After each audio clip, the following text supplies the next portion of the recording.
We just got done with the police. What they told us is that the footage that we shot wasn't beautiful, it wasn't pretty enough, it didn't meet their standard. They told us to delete it. Suddenly these guys are documentary filmmakers. I don't get it.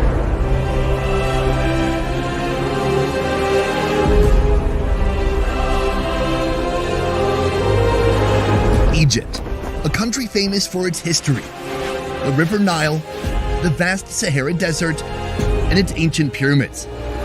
It's also a country I'll never return to again. We're trying to keep a low profile. And soon, you'll know why you shouldn't go either. Keep rolling, but be less obvious. There's a very dark, very real side to this country few travel shows and travel hosts are willing to expose. Well, let me back up and zoom out for a second. Egypt is one of Africa's 54 countries. Yes, Egypt is in Africa, and Egyptians are Africans, but many also consider them Middle Eastern. The language, Arabic. The main religion is Islam, which becomes immediately apparent as you hear calls for prayer blaring from surrounding mosque speakers. More than 95% of the country is dry, arid desert, which means the Nile is a vital lifeline to this country of 100 million. Cairo is one of the biggest cities in Africa, with a population of over 10 million. After we landed in Cairo, that's when everything started going wrong. Soon after arriving in the country and pulling up at our hotel, our bags were x-rayed, then opened, then searched. Then the police came. From around 4:30 a.m. to 10 a.m. we were outside the lobby in the cold, and more police coming, asking us all types of questions, treating us like criminals, suspecting us of something, but I don't know what. For 4 hours, we were interrogated by authorities wondering who we are and what we're doing here.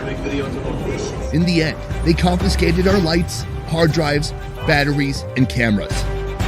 What I couldn't figure out then was, what were these guys so paranoid about? And then I read about Egypt's revolution. The Arab Spring spreads to Egypt with a day of rage. Demanded the resignation of then President Hosni Mubarak. They were scenes that gripped the world's attention.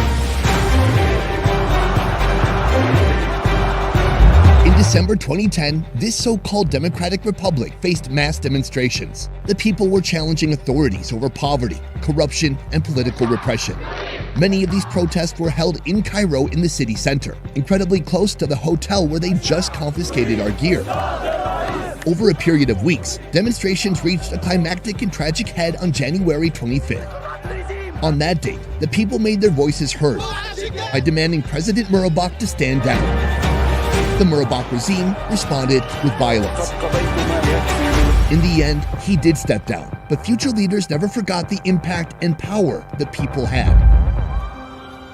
Now, even years later, there's a paranoia that envelops the city, especially leading up to January 25th. We landed here on January 16th.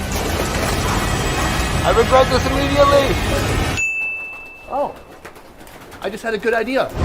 Without cameras, Come take a look at this beauty. my team and I have decided to shoot this series using iPhones. Now, man. Still, our problems are just beginning. Right now, the van is at a police station. They've gone through the shots on my phone. We don't know what's going to happen next.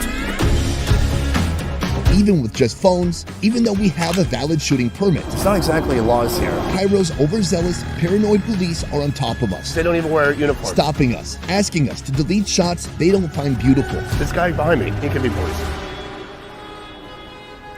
But probably not.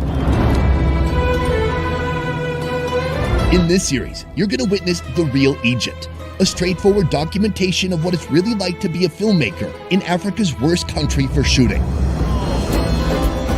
Along the way, we're watching our backs and ducking into alleyways, all to capture the most delicious, Oh my gosh. unique food flavors you'll find anywhere. I was not expecting this. From bustling Cairo This place is wild, it's mad, it's very busy. Sorry, am I in your way? See? You see what I'm saying? Let me do a spin move right here. Boom, we're good.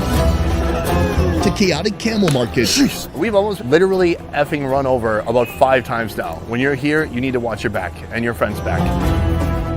to the center of the Sahara Desert, far, far from police. Here, it's completely peaceful, and there's something really interesting. Like, when everyone's quiet, it's real silence. You'll see the food. They're eating about one sheep every 2 weeks. That's like 25 a year. That's a lot. But you'll also see the people, kind locals, completely unlike the boorish authorities who run this place. This is the boss of the camel, mother from another mother. I came to Egypt to introduce an audience of over 8 million to this country's heartwarming cuisine and friendly locals. Hey! Instead, I have no choice but to be honest and transparent. Laws here are unclear and people just kind of do what they want to do. In this 4-video series, you will see food. Are people eating this? Yes. You will experience culture, and I will reveal the dark realities of being a traveler in a country that treats its tourists like criminals. It all starts in 24 hours.